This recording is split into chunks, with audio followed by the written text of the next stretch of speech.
여러분, 오늘은 북쪽 하늘의 별 큰 곰자리 이야기입니다. 큰 곰자리는 슬픈 여인 칼리스토의 이야기를 담고 있습니다. 칼리스토는 사냥의 여신 아르테미스를 섬기며 자연 속에서 순결하게 살던 요정이었습니다. 숲과 강, 대지를 지키는 아름다운 정령으로 신과 인간 사이의 다리 같은 존재입니다. 그런데 칼리스토의 아름다움은 제우스의 눈길을 끌었습니다. 제우스는 인간으로 변장해 칼리스토를 속였고 결국 그녀는 아들을 낳게 됩니다. 화가 난 아르테미스는 순결을 깨뜨린 칼리스토를 추방했고 헤라는 질투심에 그녀를 사나운 곰으로 변신시켜 버립니다. 시간이 흘러 칼리스토의 아들 아르카스는 훌륭한 사냥꾼으로 자라납니다. 어느 날 숲에서 그는 곰이 된 어머니와 마주하게 되었습니다. 어머님을 알지 못한 아르카스는 화를 겨누었고 비극이 일어나려는 순간 제우스는 칼리스토와 아르카스를 하늘로 올려 큰 곰자리와 작은 곰자리로 만들었습니다. 신화 속 흥미로운 백조자리 이야기입니다. 제우스는 스파르타의 왕비인 레다를 보고 한눈에 반해버립니다. 하지만 레다는 헤라의 눈을 피해 숨어 있어야 했고 제우스는 쉽게 다가갈 수 없었습니다. 하지만 헤라의 눈을 피해 제우스는 아름다운 백조로 변신해 레다 앞에 다가갔습니다. 순간 사나운 독수리가 백조를 공격해 우는 것처럼 연기하며 레다의 연민을 자극했습니다. 레다는 겁에 질린 백조를 품에 안았고 그렇게 제우스의 꾀에 넘어가 버립니다. 얼마 지나지 않아 레다는 커다란 알을 낳았습니다. 그 알에서 태어난 헬레네는 트로이 전쟁의 도화선이 됩니다. 제우스의 변신과 레다의 품에서 시작된 이 이야기는 훗날 트로이 전쟁이라는 거대한 비극의 씨앗이 되었습니다.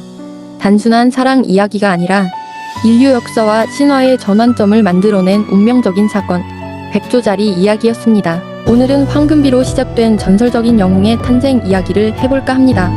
아르고스의 왕 아트리시오스는 어느 날 신탁을 받습니다. 너의 딸 다나에가 낳은 아들이 너를 죽일 것이다. 겁에 질린 왕은 다나에를 외부와 완전히 차단된 빛조차 닿기 어려운 감옥에 가두어 버립니다.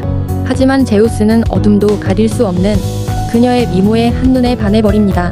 인간의 모습으로는 접근할 수 없자 제우스는 반짝이는 황금빛 비로 변신해 탑의 틈새를 따라 다나에에게 스며들었습니다. 다나에는 신성한 빛의 감사였고 곧 기적처럼 새로운 생명이 태어나게 됩니다. 그렇게 태어난 아이가 바로 훗날 메두사의 목을 베고 안드로메다 공주를 구한 영웅 페르세우스였습니다. 하지만 손자의 존재를 알고 앙은 두려움에 떨며 다나에와 아기를 나무 상자에 가두어 바다에 던져버립니다. 죽을 운명에 처한 순간 바다가 모자와 아기를 지켜주었고 그들은 살아남아 새로운 영웅의 탄생을 알리게 됩니다. 바다의 왕 포세이돈은 누구나 두려워하는 강력한 신이었지만 어느 날 바다의 ним프 암피트리테에게 마음이 송두리째 흔들립니다. 포세이돈은 용기 내어 고백했지만 암피트리테는 무섭고 위협적이었던 포세이돈에게서 멀리 달아나 버립니다. 사랑 앞에서는 한없이 약해진 포세이돈은 슬픔에 빠졌습니다. 그때 조용히 앞으로 나온 돌고래 한 마리가 나서서 제가 가서 모셔올게요. 돌고래는 깊은 바닷속 거센 파도 멀고 먼 바다를 헤엄칩니다. 드디어 도망친 암피트리테를 발견하고 진심으로 말합니다. 바다는 당신 없이 외롭습니다. 포세이돈은 진짜로 당신을 사랑해요. 돌고래의 순수한 설득에 암피트리테의 마음이 움직였습니다. 그 보답으로 포세이돈은 돌고래를 영원히 하늘에 올려 별자리로 만들었습니다. 지금까지 돌고래자리 이야기였습니다. 오늘은 나르시시즘의 어원에 대해 이야기 해볼까 합니다. 자기 자신을 지나치게 사랑해서 비극을 맞은 나르키소스는 아름다운 청년으로 모든 이의 사랑을 받았지만 누구의 사랑도 받아들이지 않았습니다. 숲의 유정 에코가 그를 사랑했으나 그는 냉정하게 거절했고 에코는 슬픔 속에 목소리만 남은 메아리가 되었습니다. 이 모습을 본 복수의 여신 네메시스가 그의 오만함을 벌하기 위해 그로 하여금 자신의 모습만을 사랑하게 만들었습니다.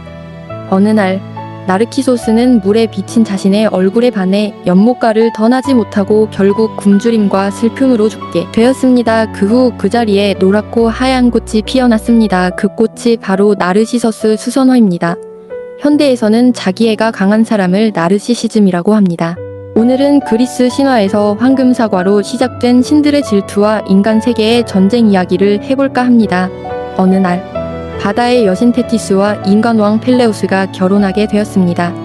모든 신들이 초대받았지만 단 한 명 불화의 여신 에리스만은 당연히 초대받지 못했습니다. 에리스는 분노했습니다. 그래서 복수를 결심하고 결혼식장에 세상에서 가장 아름다운 여신에게라고 적힌 황금 사과 하나를 던졌습니다. 사과를 본 순간 헤라, 아프로디테, 아테나가 서로 자기 것이라고 외칩니다. 서로 양보하지 않던 여신들은 결국 누가 가장 아름다운지 판결할 심판관을 찾게 됩니다. 그 심판자는 트로이의 왕자 파리스였어요. 신들은 그에게 찾아가서 각각 뇌물을 제안했습니다. 헤라는 너에게 권력과 부를 주겠다. 아테나는 너를 세상에서 가장 현명하고 용감한 전사로 만들어주겠다. 아프로디테는 세상에서 가장 아름다운 여인을 아내로 주겠다. 파리스는 결국 아프로디테의 제안을 선택했고 그녀에게 황금 사과를 건넸습니다. 아프로디테가 약속한 세상에서 가장 아름다운 여인은 바로 스파르타의 왕비 헬레네였습니다. 파리스는 헬레네를 유혹해 트로이로 데려가 버렸고 분노한 스파르타의 왕 메넬라우스는 그리스 연합군을 모아 트로이를 공격하게 됩니다. 이렇게 트로이 전쟁은 시작되었습니다. 트로이 전쟁은 실제 있었던 전쟁을 바탕으로 신들의 이야기가 있는 서사입니다. 오늘은 아름답고도 따뜻한 사랑의 여신 아프로디테와 그녀의 아들 에로스 이야기를 해볼까 합니다. 올림포스 신들이 강가 근처에서 연회를 열던 날 갑자기 괴물 티폰이 나타났습니다. 티폰은 제우스마저 두려워했던 수많은 머리와 날개를 가진 거대한 괴물이었습니다. 티폰이 불을 뿜으며 다가오자 신들은 공포에 질려 각자 동물로 변신해 도망쳤습니다. 아레스는 사자, 아르테미스는 고양이, 헤르메스는 새로 변신해서 하늘로 사라져 버립니다. 그때 아프로디테와 아들 에로스는 손을 꼭 잡고 강으로 뛰어들었습니다. 그들은 강물 속에서 물고기로 변신해 티폰의 눈을 피해 헤엄쳤습니다. 그런데 급류에 휩쓸리면서 서로 떨어질까 두려워 두 물고기는 고리를 실로 묶고 함께 헤엄쳤다고 합니다. 이 모습을 본 제우스는 두모자를 하늘의 물고기 자리로 만들어 주었다고 합니다. 그래서 물고기 자리는 헌신적이고 감성적인 별자리로 여겨지고 있습니다. 오늘은 신화에서 목소리를 잃고 숲속의 메아리로 남은 에코의 이야기를 할까 합니다. 에코는 산속에서 노래하고 춤추는 요정 ним프입니다. 그녀는 말솜씨가 너무 좋아 신들과 인간 모두 그녀의 이야기에 빠져버립니다. 하지만 어느 날 헤라가 제우스를 의심하고 산속에 왔을 때였습니다. 에코가 헤라에게 말을 걸어 시간을 끌며 제우스와 다른 ним프들을 숨겨주고 맙니다. 그 사실을 안 헤라는 분노하며 저주를 내립니다. 이제부터 너는 네가 듣는 마지막 말만 할 수 있을 것이다. 그 후 에코는 자신의 목소리를 잃고 다른 사람의 말을 따라하는 존재가 되어버립니다. 먼저 말을 할 수 없게 된 에코는 어느 날 아름다운 청년 나르키소스를 보고 사랑에 빠져버립니다. 하지만 에코는 나르키소스의 혼잣말만 따라서 할 수밖에 없었습니다. 급기야 아르키소스는 그녀를 비웃고 떠나가 버립니다. 그 후 에코는 슬픔에 지쳐 몸은 사라지고 목소리만 남았다고 합니다. 오늘날 우리가 듣는 메아리, 그건 바로 요정 에코의 영혼이 남긴 울림입니다. 오늘은 스타벅스 로고로 유명한 신화 속 사이렌 이야기를 해볼까 합니다. 사이렌은 바다의 요정이자 노래로 인간을 유혹하는 존재로 알려져 있습니다. 그리스어로 세이렌이라 불렸으며 어머니는 뮤즈로 음악의 신입니다. 그래서 아름다운 노래 실력을 가졌다고 합니다. 사이렌이 가장 유명하게 등장하는 이야기는 바로 오디세이아입니다. 영웅 오디세우스가 트로이 전쟁 후 귀향하는 길에 사이렌들이 사는 섬 근처를 지나가는 길이었습니다. 그들은 모든 선원들을 노래로 유혹해 정신을 잃게 만들어 배를 난파시켰습니다. 오디세우스는 지혜의 여신 아테나의 조언을 따라 계략을 세웠습니다. 그는 선원들의 귀를 밀랍으로 막게 하고 자신은 돛대에 몸을 묶은 채 사이렌의 노래를 듣기로 했습니다. 그리하여 그는 사이렌의 유혹에 빠지지 않고 노래를 들은 유일한 인간이 되었다고 합니다. 스타벅스는 원래 항구 도시 시애틀에서 시작이 되었습니다. 바다와 관련된 상징을 찾다가 사람을 끌어당기는 힘을 가진 세이렌은 로고로 쓰게 되었다고 합니다. 또한 세이렌은 현재 순찰차의 사이렌의 어원이 되었습니다. 오늘은 아름다운 메두사를 한순간 괴물로 만들어버린 포세이돈의 미친 사랑 이야기를 해볼까 합니다. 아테나 여신을 모시는 사원에는 아름다운 여사제 메두사가 있었습니다. 그녀의 머리카락은 금빛처럼 찬란했고 눈빛은 신들도 시선을 피하게 할 정도로 아름다웠습니다. 하지만 그 아름다움이 비극의 씨앗이 되어버립니다. 바다의 신 포세이돈이 그녀의 미모에 마음을 빼앗겨 아테나의 신전 안에서 메두사를 탐해버립니다. 분노한 아테나는 포세이돈이 아닌 메두사에게 저주를 내립니다. 그 순간 메두사의 머리카락은 살아있는 독사의 무리로 변하고 그녀의 눈을 바라보는 자는 돌로 변해버립니다. 절망한 메두사는 세상의 끝 동굴로 숨어버립니다. 모두는 그녀의 존재를 두려워했습니다. 결국 페르세우스가 메두사를 죽이기 위해 가게 됩니다. 페르세우스는 아테나의 방패, 헤르메스의 검, 하데스의 투명 투구, 그리고 날개에 달린 샌들을 신고 메두사의 동굴로 향했습니다. 페르세우스는 거울처럼 빛나는 방패에 비친 그녀의 모습을 보며 직접 눈을 마주치지 않고 단번에 그녀의 목을 잘라버립니다. 오늘은 헤라의 신전까지 넘보는 제우스의 이야기를 해볼까 합니다. 신전에서 봉사하던 이오는 빛나듯 아름다운 미모를 지녔고 신성한 분위기를 풍기는 여인이었습니다. 당연히 제우스는 그녀를 보고 한눈에 반해버립니다. 제우스의 마음은 언제나 불같았고 이오에게 다가가고 싶어 했습니다. 그러나 문제는 아내 헤라였습니다. 헤라는 제우스의 모든 행동을 눈치챘습니다. 제우스는 이오와의 만남을 감추기 위해 짙은 구름으로 대지를 뒤덮었습니다. 하지만 헤라는 의심을 품고 곧장 그곳으로 내려왔습니다.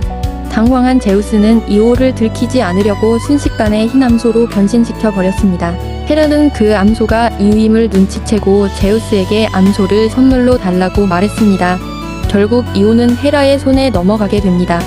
헤라는 이오를 가둬놓고 100개의 눈을 가진 거인 아르고스에게 밤낮으로 지키게 했습니다. 제우스는 이오를 탈출시키기 위해 전령 헤르메스를 보냈습니다. 헤르메스는 달콤한 음악과 이야기로 아르고스를 점점 졸리게 만들어 결국 모든 눈을 감기게 한 후 그를 처치했습니다. 아르고스가 죽자 헤라는 그의 눈을 뽑아 공작의 깃털 장식으로 붙였다고 합니다. 오늘날 공작의 깃털 무늬는 바로 그리스 신화에서 비롯되었다고 합니다. 오늘은 사랑과 슬픔 그리고 계절의 비밀을 담은 페르세포네와 하데스의 이야기를 해볼까 합니다. 대지와 곡식의 여신 데메테르의 딸 페르세포네는 어느 날 들판에서 꽃을 따면 오래했고 온 세상은 그녀의 웃음으로 가득했습니다. 그 순간 저승의 왕 하데스는 그녀를 보고 첫눈의 사랑에 빠져버렸습니다. 그는 땅을 갈라 페르세포네를 납치해 저승으로 데려가 버립니다. 딸을 잃은 어머니 대지의 여신 데메테르는 미친듯이 딸을 찾아 헤맸습니다. 그녀의 눈물과 분노는 대지를 메마르게 하고 초목은 시들어 버렸습니다.